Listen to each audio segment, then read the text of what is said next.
I'm Theresa V, and this is the place to be if you're sensitive who wants to feel more alive and on purpose. Each month, I check in with our beloved archangels to see what advice they have for us as we navigate the energies of the earth at that time. This month, they're talking about Divine Mother and the Great Rebalance. Stay tuned. Throughout my childhood, as we entered May, my aunt would always celebrate the beginning of the Marian Month. This is the month of Mother Mary, one of the great and beautiful faces of Divine Mother. You'll probably find that in May, the energy of Divine Mother is even more accessible than usual. And this month, our angels are telling us that it's time for us to really rebalance. And one of the things that means is to mother ourselves. We have been through so much, and we've been called to show up all the way in so many respects in our lives, both personally and universally, to hold the energy for the great shifts that have been taking place. We are really good at knowing our strength because we know that we're connected to our divine team. We know that we're connected to Source. And so we readily bypass the limitations of our humanity and we rely on that source energy to push us through when we have no more physical energy of our own. And the angels have been telling us since the start of this year that it's time for us to now stop functioning that way. Yes, we still have access to the unlimited energy of the divine, but we cannot run our human selves ragged anymore. There's no longer time to have to lay down on the couch and replenish ourselves for 2 weeks. We need to see the signs of our own exhaustion, of our own pushing, before we get to the point where we have nothing else left to give. The reason being, we are learning this for ourselves and we are modeling it for the rest of humanity in this new paradigm. We're modeling a healthy relationship with spirit and a healthy relationship with boundaries within that. So May is the time where we're really being asked to step into that. We're going to go through our own processes of being called into that place where we can parent ourselves in the way of seeing that we're getting tired, of understanding that we're putting out more than we're receiving. And we are encouraged now to take a pause and to replenish ourselves. We're still going to go all in with so many things, but now it will be with much greater balance. And when we do this, we'll see that we are so much more effective when we actually do take the time to rebalance ourselves, take that time off to do something with the people that we love, or to do something just because we enjoy doing it. It's time for us to hold that great spiritual energy and to do all of this work and use all of our tools in a way where nothing is necessarily suffering in our lives. We're not causing our relationships to suffer, or causing our emotional state to suffer, or causing our physical body to suffer. It's time to stand in the light without causing ourselves unnecessary suffering. We very often know our own strength, like they said before, because we know that we have access to all of the divine strength. But what they want us to realize is that when we are in a state of wanting to heal ourselves, all of our energy has to be moving in the direction of healing. One of the beautiful things that we do is when there's something wrong with us, let's say we get a diagnosis of something physical. Let's use the example of suddenly developing allergies when we've never had them before. Chances are we will go right into, what am I doing wrong? Which part of my spiritual practice have I been ignoring? Have I not been taking care of myself? Which they're all great questions to be asking, right? Because we want to get ahead of the curve. We want to take care of our health from the base level up. But our angels also want us to know that when we look at those things and explore if there's anything that needs to be changed, once we look at it, once we see it, then we are like, okay, this can be changed. Let's change this pile. And then here's the, I don't think I did anything wrong pile. But what we do is we keep ourselves in that, you obviously did something wrong. What are you not doing right? What could you be doing better? And we keep ourselves in that cycle of telling ourselves that there's something wrong with us. And so that repeated thought of there's something wrong, you've done something wrong, holds our vibration at a level that is saying wrong, wrong, wrong. And our body is hearing wrong. And so we go deeper into that place of ill health, of dis-ease in our body, instead of looking and exploring and then saying, okay, I see what I can change. Now let's move forward. How can we move forward from here? What do I need to nurture myself? And then let it go. We let it go and we move forward with the knowledge that we've gained from that exploration. One of the most powerful pieces I ever saw on this phenomenon was actually an article in Psychology Today years ago about why certain sports professionals were so successful and other ones weren't necessarily as successful. And what they were pointing out was the difference was the ability to move on. So if someone like Derek Jeter missed a catch, they would feel bad about it in the moment, say, okay, well, I've learned from that. I'm never going to do what I just did again, and move forward. Just let it go, shake it off, and just move on, having incorporated the learning instead of staying in that cycle of, oh my gosh, how could you have missed that? You're so stupid. You didn't do it right. You've got all this training and you missed that simple catch. Whatever the monologue is that happens in our minds keeps us from access to that healing, keeps us from accessing the fullness of the power of the learning. And the less successful players would stay in that cycle. They would stay in the thought process of replaying the scenario over and over and over in their mind.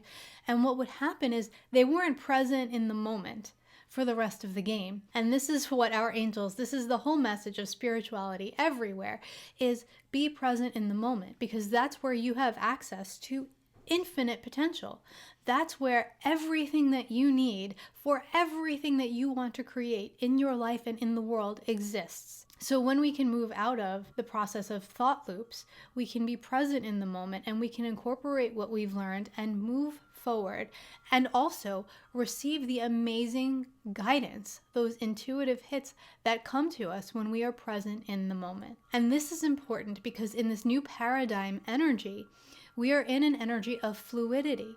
It's more the divine feminine energy where things are flowing and moving, as opposed to being A to B to C to D. We might be flowing from A to E, bypassing all of the things in the middle. And then maybe we flow from E to Q.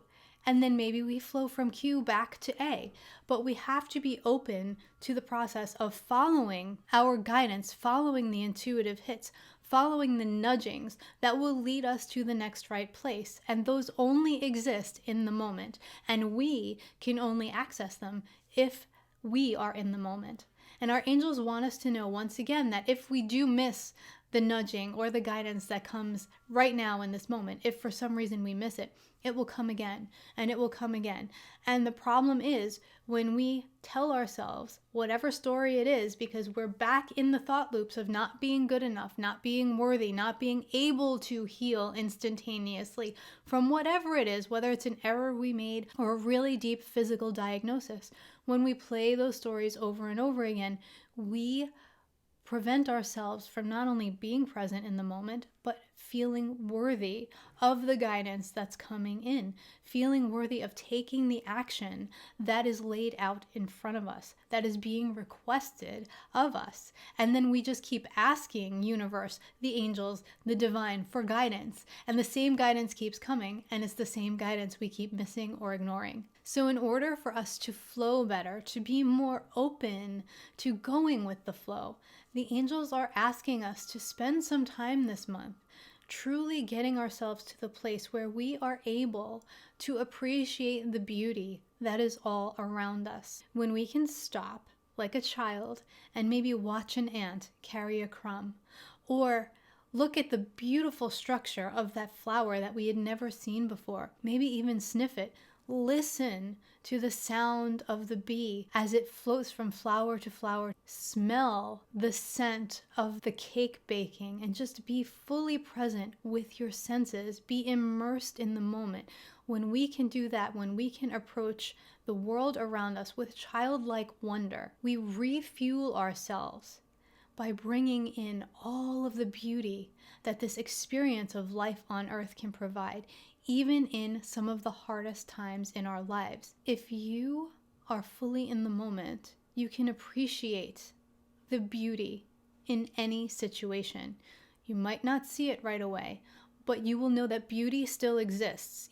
Practical application, you can read the newspaper and see what's going on in the world and all of the things that you wish that you could change. And then you can go outside to the garden and see the most beautiful rose bush. Both of those things can exist at the same time.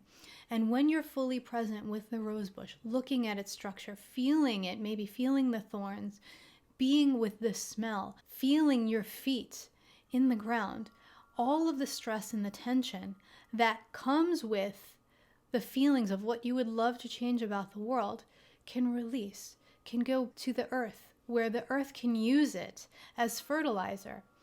And when that happens, it doesn't mean you're ignoring what goes on in the world. When you allow that process to happen, when you allow that release to happen, you bring yourself fully into that moment. And then your angels, your guidance, your divine team can reach you without that blockage of tension or stress or sadness or whatever it is that you were experiencing and holding on to. We don't only hold on to negative emotions or those emotions we deem less than pleasurable. We also hold very, very tightly to positive emotions. We are very reluctant to let the feeling of happiness go, to let it release, to let it wash through our body, because we are afraid that we will never feel this happy again. And so it's time for us to really allow ourselves to move emotion through our bodies. And sometimes that may mean moving your body.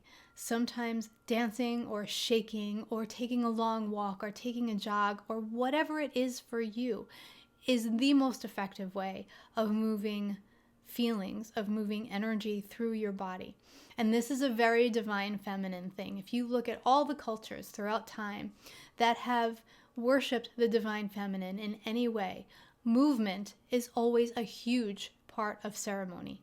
The angels want us to truly know and bring in the knowledge that this moment is where all the potential, where all the beauty, where all the possibility of the universe lies.